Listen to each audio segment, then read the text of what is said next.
Agamemnon cannot sleep. He is tormented by the 1,000 fighters of the Trojans camped around his black ships, and he tears his hair out by the roots. He dresses for war and leaves his tent, only to run into his brother, Menelaus, who is also unsettled. Menelaus gives Agamemnon the idea of sending out spies against the Trojans. After waking the other Achaean warlords, Agamemnon holds a war council in which Nestor proposes someone should infiltrate the Trojans. Diomedes volunteers and selects Odysseus to go with him. Meanwhile, amongst the Trojans, Hector calls for a spy, and the warrior Dolon, an ugly but fast fellow, agrees to go. In the black of night and out in no man's land between the armies, Odysseus sees Dolon running, and Odysseus and Diomedes hide amongst the corpses as Dolon goes past at a dead run. The two Achaeans capture Dolon, who in turn blurts out every detail he knows about the Trojan encampment, under the assumption he will be taken captive. Diomedes then decapitates Dolon, and his, quote, shrieking head went tumbling in the dust, end quote. Odysseus... He'll never be head of the army. We're moving on. Odysseus and Diomedes elect to attack an outpost described by Dolon, a group of Thracian warriors in league with Troy. Athena blesses Diomedes, and he slaughters 13 Thracians in their sleep, including their king. Apollo wakes a Thracian who sounds the alarm, and Odysseus and Diomedes ride the slain king's magnificent horses back to the Achaean camp. The book ends with Odysseus and Diomedes, now bathed and seated for a meal, pouring out a libation to Athena, the goddess who watches over them.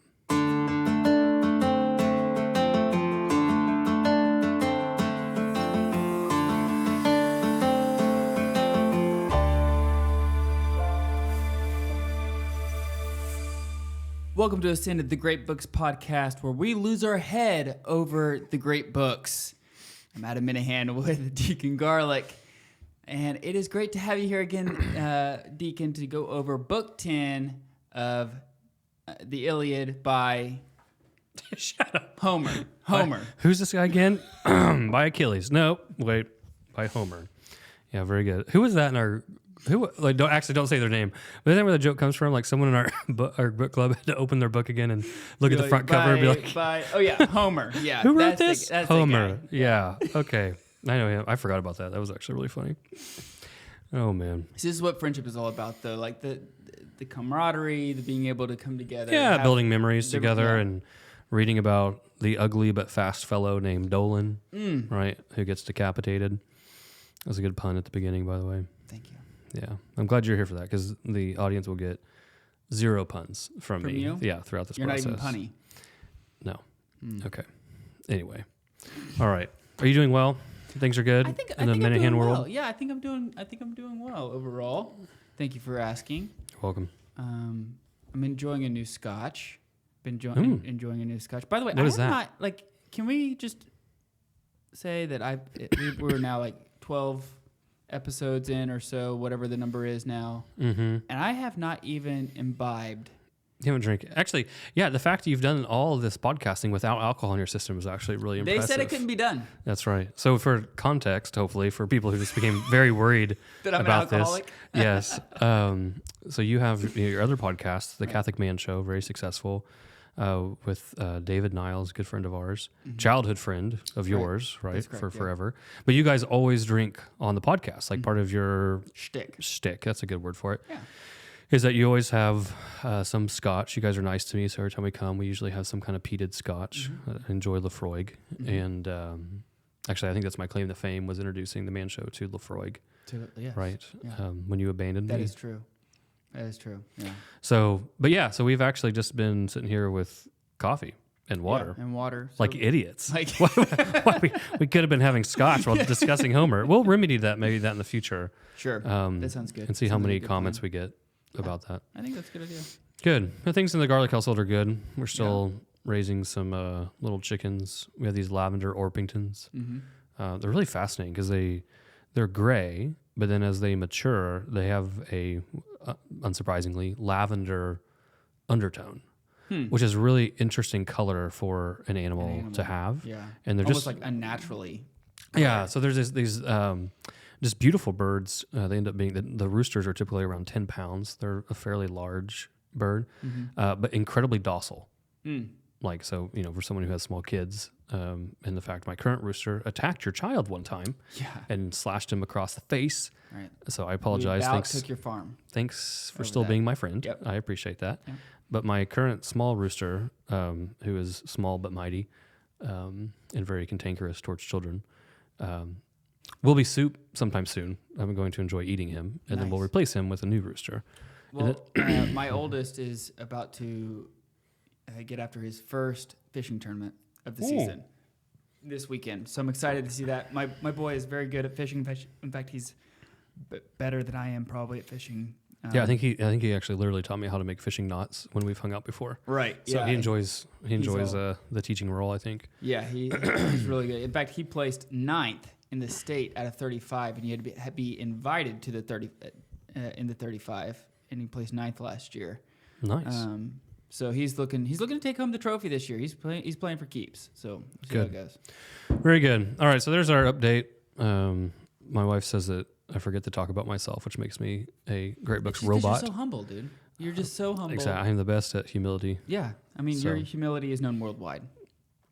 All right, we're moving on. So book 10 of Homer, Marauding Through the Night. Who's this written by? Homer? Yeah, Got it? Homer. Okay. Yeah. The Iliad. We got it. Yeah. Brad Pitt. The documentary. We talked about that, right? Yeah. We talked about that? Okay. Yeah. Our buddy that always refers to the movie as a documentary. Well, in the documentary, they pronounce his name like this. Yeah. Yeah. So, okay. Anyway, clearing that out of my head. So, what's happening here? Okay. So last time we had, they're going into the evening. If you remember, Agamemnon, as you pointed out correctly, is kind of having these emotional swings. He's kind of brought down it was kind of called out by Diomedes, brought down by Nestor. And so they try to have this embassy to Achilles to bring him back. It doesn't happen.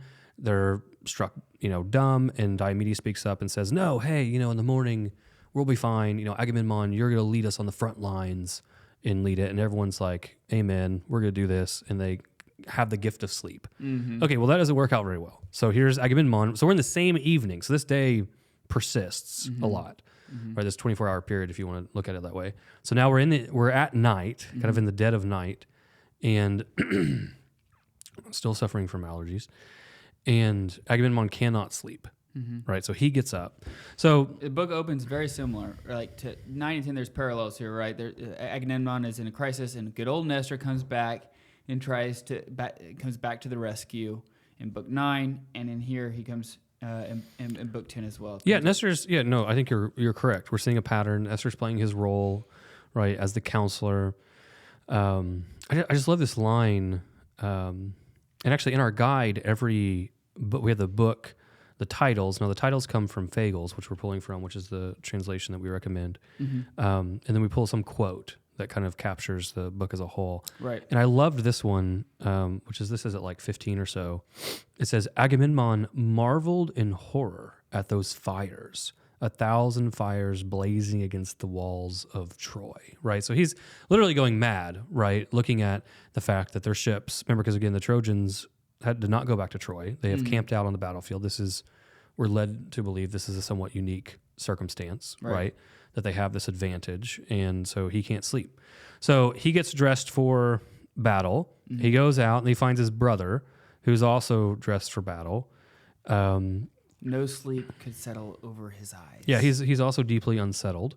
And this is where we get the idea that we should send out spies, right? So Menelaus, this is around like 45 or so, says, hey, why arming now, my brother, to spur a volunteer to spy on the Trojan lines?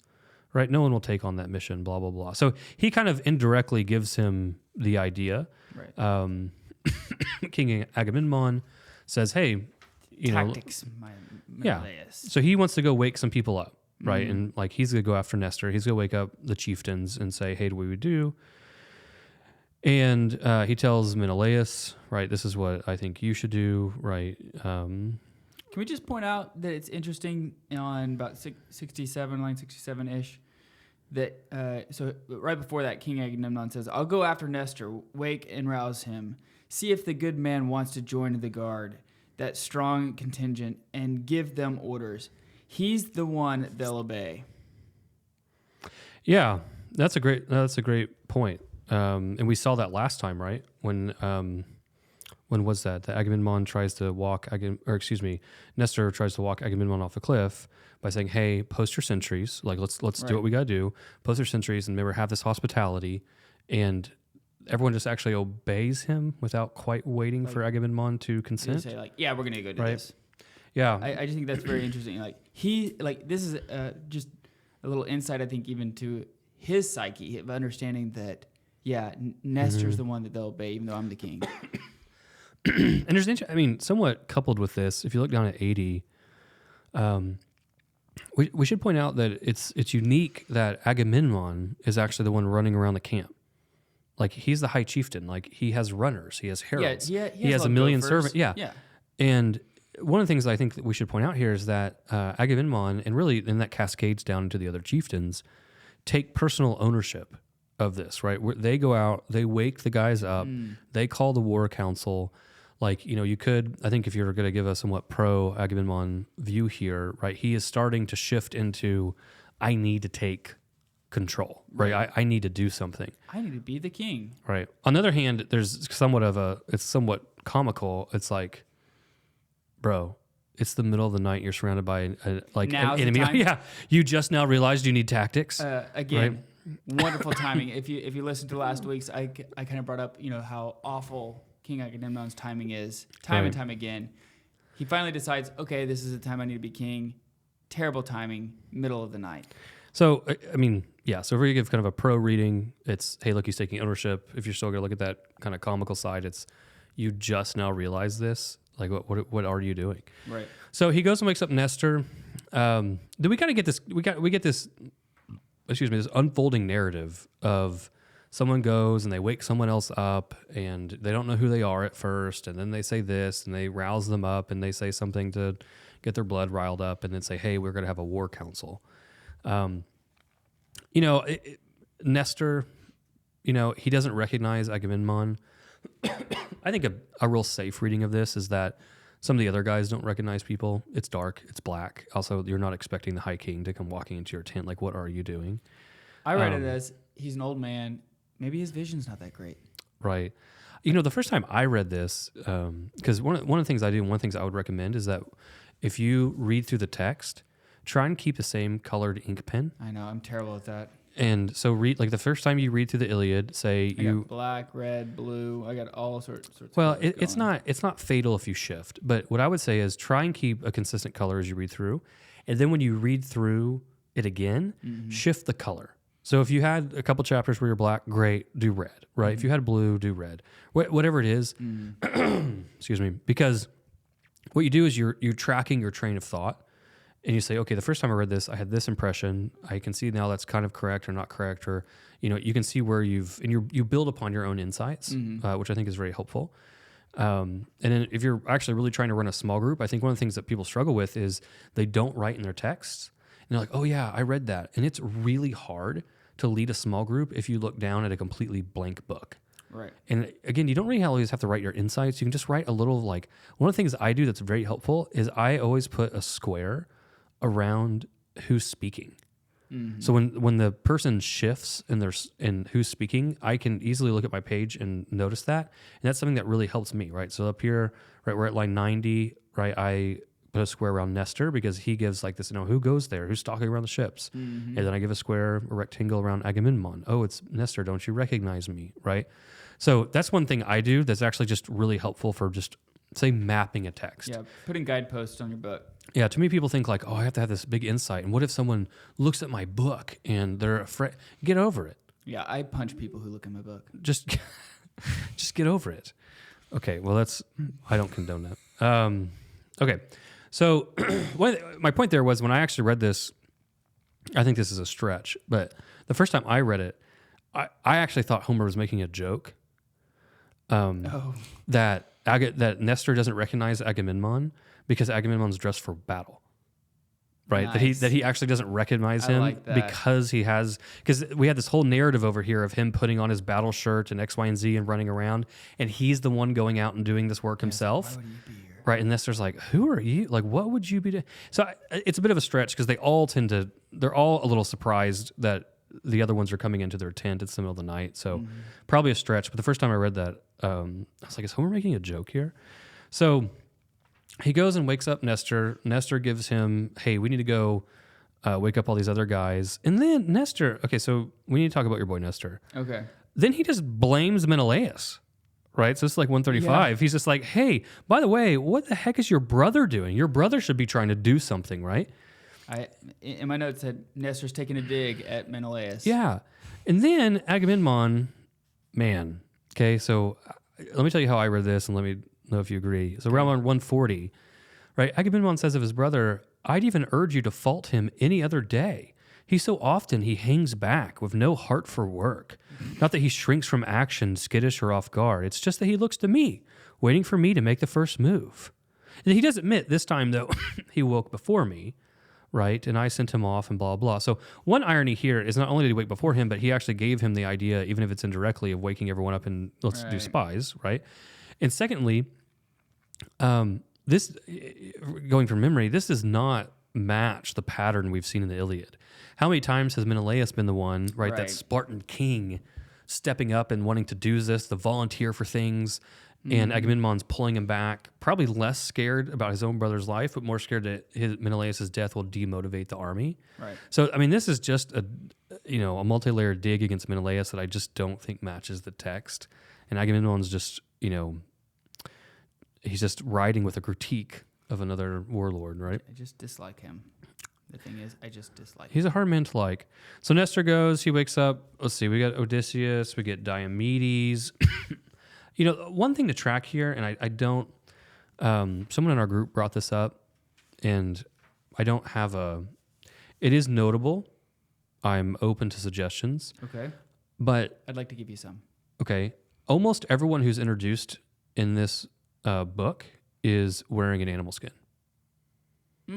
And so I liked this when everybody brought this up. Yeah, actually, since he's going to come on the podcast, probably we'll give him credit. Also, he is on a podcast, so I don't think he bothers his name being mentioned and stuff, right?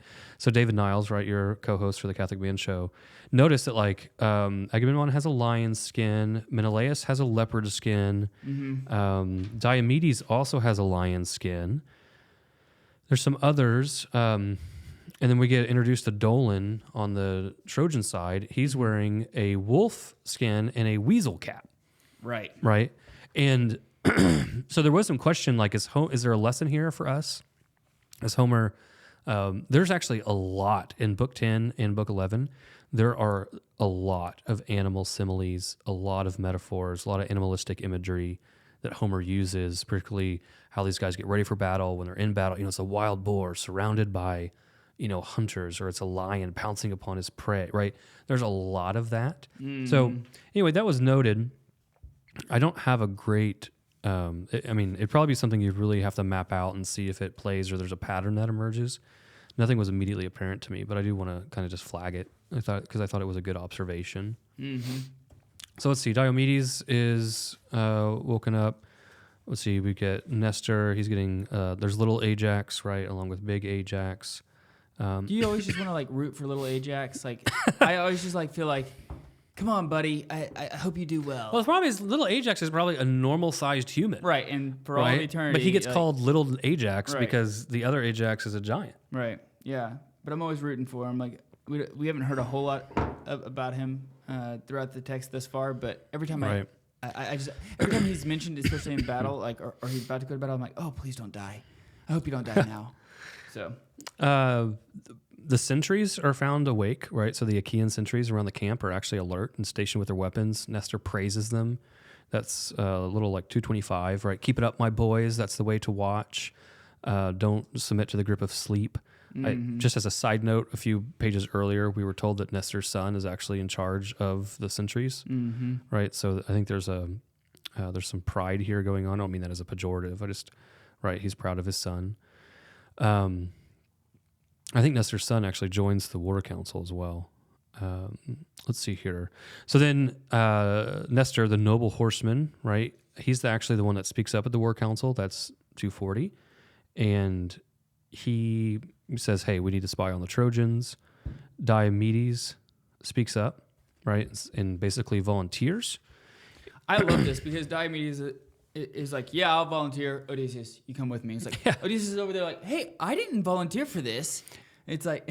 Well, it's interesting that Diomedes volunteers and then gets to pick his comrade. Right. Right, as opposed to like Agamemnon appointing him or whoever else, or just allowing the next person to volunteer on their own. I can just imagine Odysseus just over there eating like some like lamb leg or something like that and hanging out and getting voluntold. Yeah. It's like, what? Yeah. There is a few things here. One is Odysseus's blood was always up for exploit, etc. But notice that King Agamemnon interceded quickly. And the reason that he does this is because he's worried that Menelaus will get picked, right? It says, and Menelaus, the famous spearman, volunteered, right? Odysseus does too. So there's a small group that actually, crowds around Diomedes saying, hey, like, pick me, whatever. Right. So it's funny because Agamemnon literally just critiqued Menelaus 2 pages ago for hanging in the back, and now Agamemnon's once again running interference because he doesn't want Menelaus to go. So Diomedes picks Odysseus, right? And with kind of a wonderful line at like 287 or so, Athena loves the man. With him at my side, we'd go through fire and make it back alive. And no one excels the mastermind of battle. Now, this is me exercising a ton of constraint. Oh, okay. Okay. So I think this line has an incredibly interesting connection to Dante's Inferno. Ooh, okay. And I think what's going to end up happening here is I think when we get towards the end of the Iliad, what I'd like to do as kind of looking at the Iliad as a whole is maybe take a step back and say, hey, how did the tradition look at these guys? Like, did the tradition think Achilles was the protagonist? Did they like Hector? Like, where's Diomedes? A really easy way, I say easy, probably just kind of a more holistic way, just because he's so broad and he uses so many characters. A really interesting way to see a snapshot of how these guys were appreciated in the tradition, the Catholic tradition, the Catholic medieval tradition, is just to pull from Dante and say, okay, where did he put them? Yeah, did he put them in hell? Where did he put them in hell? And that gives you like, okay, well, we thought this guy was a vicious man, but then why do we think he's here? Mm-hmm. Sometimes where he places them is very not where we think they would be, right? Helen. Where's Helen? Where's Hector? Where's Achilles? Where's Diomedes? Right, he's in there too. Odysseus. Where's Odysseus? Which is Ulysses. Right, Ulysses in the Roman Latin tradition, and he also then has not to like give the game away, but like he also has pagans in purgatory and he has pagans in heaven. So just because they're pagans doesn't mean they all go to hell, right? Or even that they're all in limbo. I've been having an itch to get to read more Dante recently. I've had constraints as well to not go in there. The 15th year of this podcast, when we make it to Dante's Inferno, it'll be good. But I think it'd be helpful at the end of the Iliad to take a snapshot and use Dante as a guide to say just how were these guys received? Like, because one of the things we're looking at here is like, one of the questions like, hey, what do we think of Odysseus? Right? Is he a good fighter? Is he not? Like, is he really using his tactics for his own ends? Mm-hmm. Like, he's the character we're going to track then through the Odyssey, right? We're having questions about Diomedes. What's Nestor's role? How does the tradition look at Agamemnon? So it'd be really interesting to say, hey, at least at taking Dante as a guidepost, here's where he put them all. Right. And here's how, so I might say, oh man, I really like so-and-so. And it might be a little jarring to me to be like, oh, look, that really? Like, Dante put him here? Or wait, that guy's in limbo, like enjoying natural happiness? Yeah, like this natural happiness, hell deprived of this punishment, except for, the deprived grace and the beatific vision. But then this guy's like burning down in the depths of hell. So it kind of, what it does is it somewhat challenges us as modern readers, particularly coming from the Catholic tradition, to say, hey, did I read this text like my ancestors? Mm-hmm. Right? Did I see the vice and virtue of that? Now, again, just to play a little caveat, devil's advocate here, be careful in doing that, like we talked about last week with Plato and Socrates. Just because they say something doesn't mean that's actually what Homer was intending.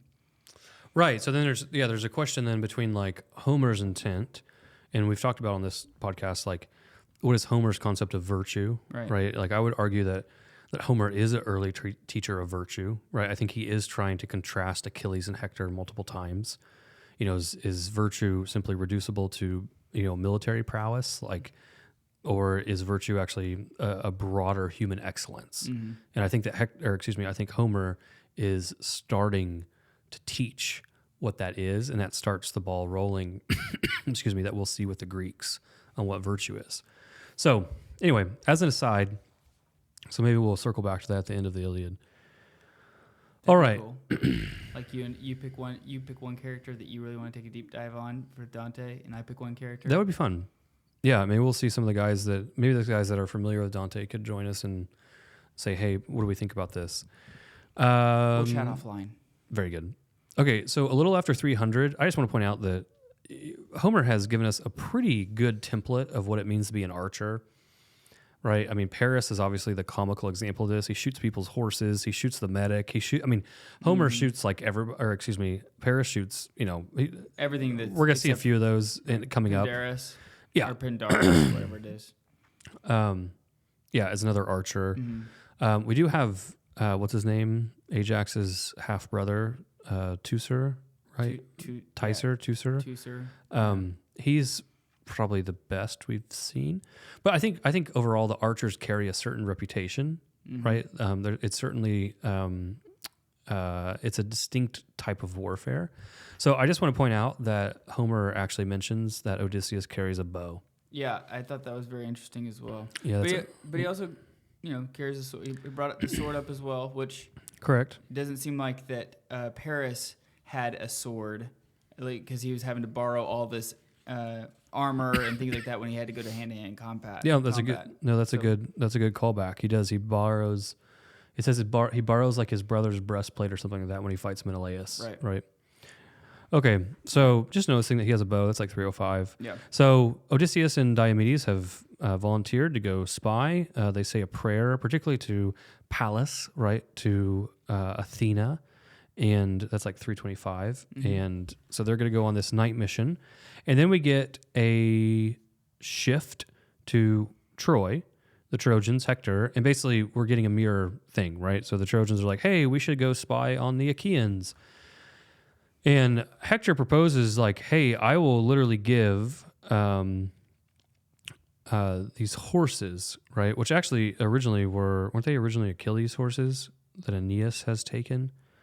And he says, I'll give someone these horses. And Dolon, who actually we're told is already very rich, right? Rich in bronze, rich in bars of gold. No feast for the eyes, but lightning on his feet. So again, ugly dude, being memorialized for all eternity. You talked about last week the girl that was known for having pretty ankles, and I would just say go with it, right? Because you could be memorialized as the ugly guy, but you're kind of fast, right? Or that dude that was the ugliest man that ever came to Troy, right? There are poorer options. When I was reading this, I was trying to think about, I was putting myself in both camps here, trying to think about what would be my war tactic here. Mm-hmm. I can see Agamemnon and those guys saying like, hey, we need to figure out what they're doing. Like, let's send some spies. Right? That makes sense because like their back's up against the wall. Like, it'd be nice to figure out when are they going to be attacking? Mm-hmm. Are they planning on attacking? Are they just planning on holding the line? What's the plan here? To me, I did not understand really why Hector decides, hey, we need to go spy now. Like, you have the dudes backed up against the wall. Right. The brakes have been beating the boys, so to speak. All the momentum has been on your side. Why? To me, when I first read this, by sending out spies, it was almost kind of like a cast, like a little bit of a doubting moment. Yeah. Because it's like, are you not, like, look at your position right now. Like, what do you... I guess, what is the end?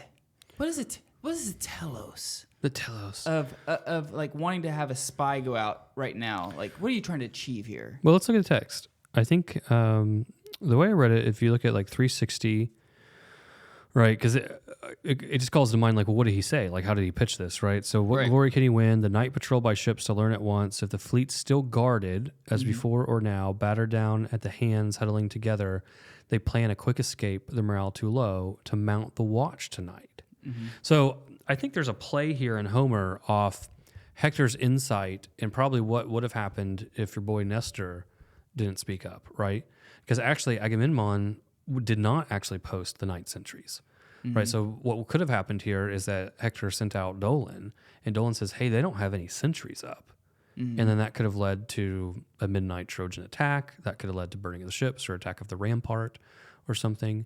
But so that's why I thought it was, is that he's saying, hey, are they even, is their morale too low to even put up the night watch, right?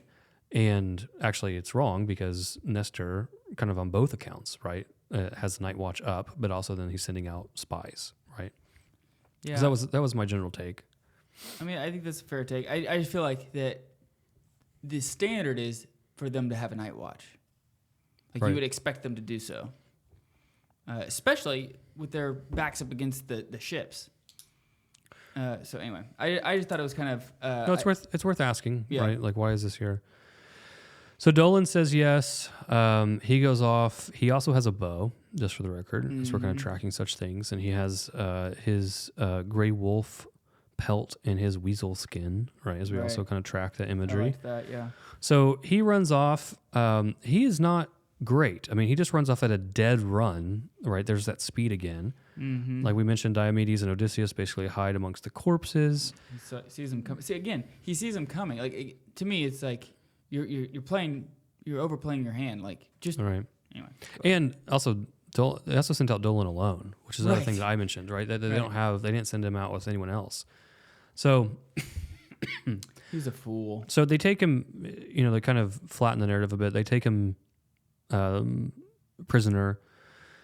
He tries to ransom himself, right? Take me alive. So it's like 445. Take me alive, ransom myself. Odysseus says, Odysseus and Diomedes kind of play with him. They don't quite tell him, yes, we're going to keep you alive, or at least kind of going by what my impression was after reading this passage.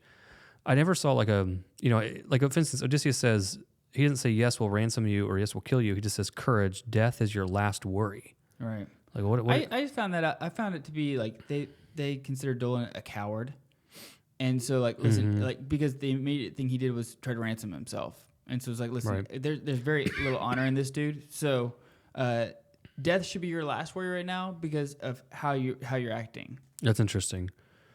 No, well, maybe to kind of bolster that view, I mean, Dolon does not exactly conduct himself well here, right? No. So a little bit before 460, he says, Hector, he duped me. Yeah, he blamed So Hector. so many mad blind hopes. He swore he'd give me the great Achilles stallions. Yeah, so that's what I mentioned earlier, right? That's what was, because I think Aeneas is the one that had taken those. And so, he's like, well, actually, Hector duped me. And then notice the language. He used, so if you look at like 478, also like 495. By the way, if you look at the guide, like we have references to all of this in the line references. So if you're leading a small group or you're writing a paper for class or you have a great books thing at your college or whatever it is, like all your citations are there, particularly if you're using the Fagles translation. TheGreatBooksPodcast.com. Very good. Homer uses a particular term. Dolon the herald blurted out, right? Dolon the son of the herald kept blurting. Right. I mean, this guy is just emptying his guts. He's Telling about to get him- some stitches. Telling him everything. Snitches, don't just get stitches. Sometimes they lose their head.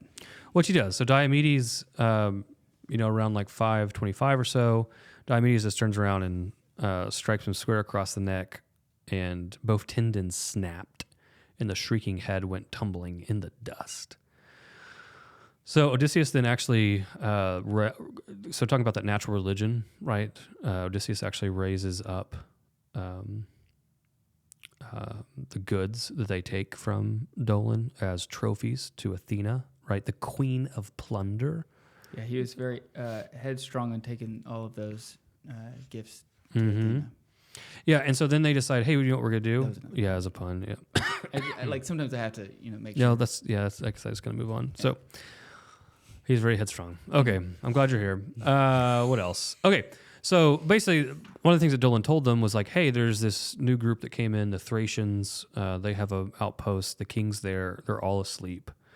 One thing is that the Trojans seem to be very worried about whether the Achaeans have set the night watch, but it doesn't really seem like the Trojans have done a great job at setting the night watch. No. Again, there's a lot to be lost here, right? You send Dolon out to go spy, and Dolon is a fool, according to Homer, and spills all of their tactics. Like I don't know. To me, it was a poor move. So you would see this as a blunder on Hector's part? On Hector's part. Okay.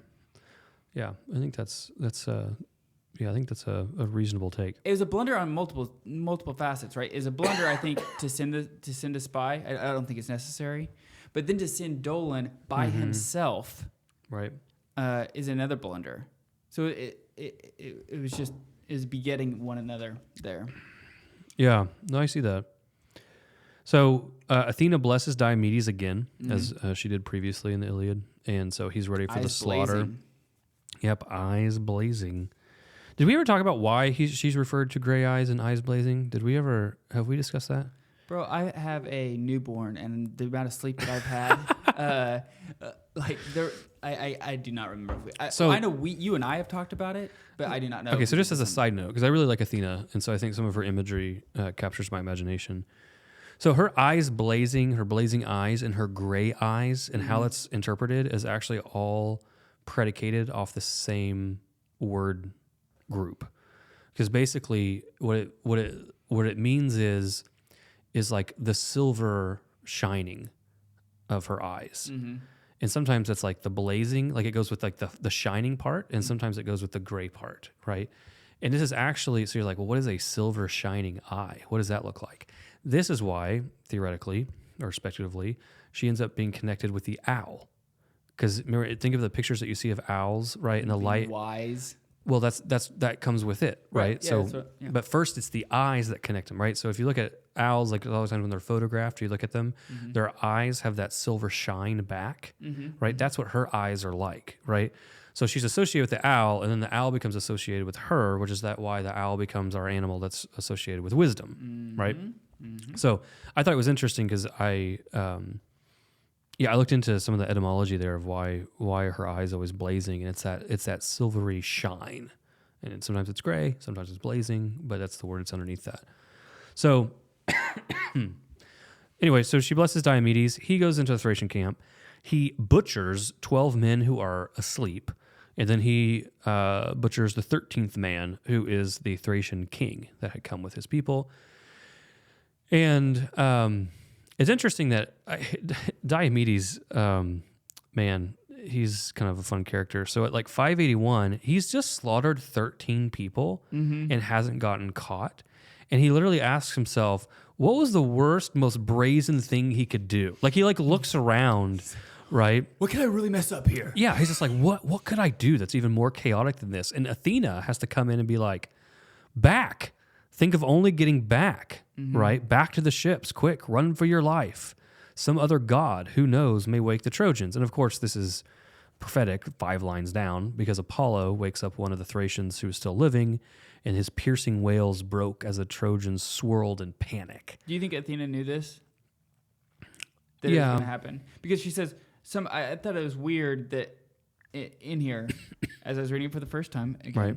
591, some other god, who knows, may wake the Trojans. Right. Apollo, again, sun god, god of wisdom, or a god of reason, I'm sorry. And she's the goddess of wisdom. Like, why does it say who knows? Do you think she was just saying, like, trying to move Diomedes to be like, hey, think about this? Or do you think she truly didn't know if that was going to happen or not? I don't know. Okay.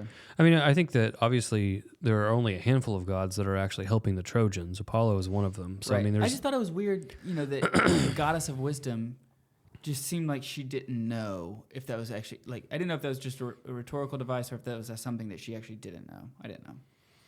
I'm not sure. I'm not sure if there's nothing in the text that immediately jumps to me of answering that.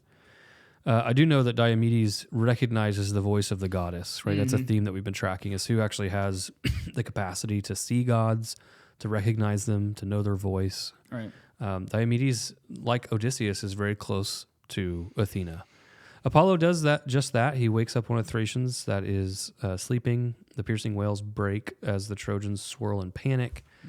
And then basically Odysseus and Diomedes take the horses and they run them all the way back to the Achaean camp. Nestor greets them. And, these are horses that are, fit from, a god with a terrific sheen, silver afire like sunbeams. It's just interesting also just to note that Zeus has already told all the gods, like, stop interfering with this. This is over. And we just continually get Athena coming back, Apollo coming back. Well, she's just giving them tactics. Interfering. Right. Yeah. Just tactics. Yeah. So at least they're not fighting themselves. But yeah, there's some latitude taken with a strict decree of Zeus. So then, like we mentioned, they bathe and feast and pour out a libation to the great goddess of Athena. She saved her. She saved them. She did. So let's look at the guide real fast and just see if we actually missed anything. Again, it was a short one. Short book. Yeah, it's kind of a straightforward one as well. The only maybe commentary that I would add, that one of the things that struck me as I read it this time, was to what degree do Diomedes and Odysseus reflect the two aspects of Athena? So let me maybe set it forth and then argue against myself. So, fun. Yeah. Just sit back. If you'd like to listen, you're more than welcome. Let me get comfortable here. Yeah, I could use a drink. Anyway, so I enjoy you being here. Yeah, I appreciate it. Yeah. Thank you for coming in, listening to me. So anyway, basically, we've talked about this, that if you remember when we had Athena in the one book really contrasted with Ares. Like, what is going on? Why is it Athena and Ares deal with the bloodshed? Remember, that's what he told Aphrodite, right? Just go sit down. Like, that's their job. And really what we find out is, like, Ares is really this chaotic bloodlust carnage. That's also somewhat of a veneer, right? Because he gets hurt and then he turns into this whiny, pathetic creature. Where Athena has a much more robust understanding of warfare. So she can actually outsmart him. She has warfare with strategy, right? She has those military tactics, which is why she's so close to Odysseus. But we also see that then, she can actually, like, when she took down Ares, can also fight. So it kind of struck me as I was reading through this that, one, Diomedes and Odysseus are both very close to Athena, right? In their prayers and how she watches over them and how she blesses them.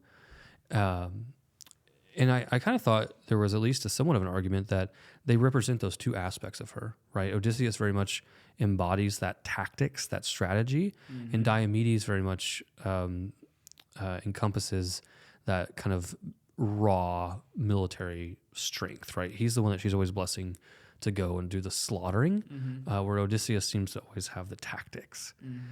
So that was kind of a thesis I had while reading this, is like, are these two guys really reflecting these two qualities of Athena? I think a pushback on it would be not necessarily that they don't do that, but that they're not limited to that.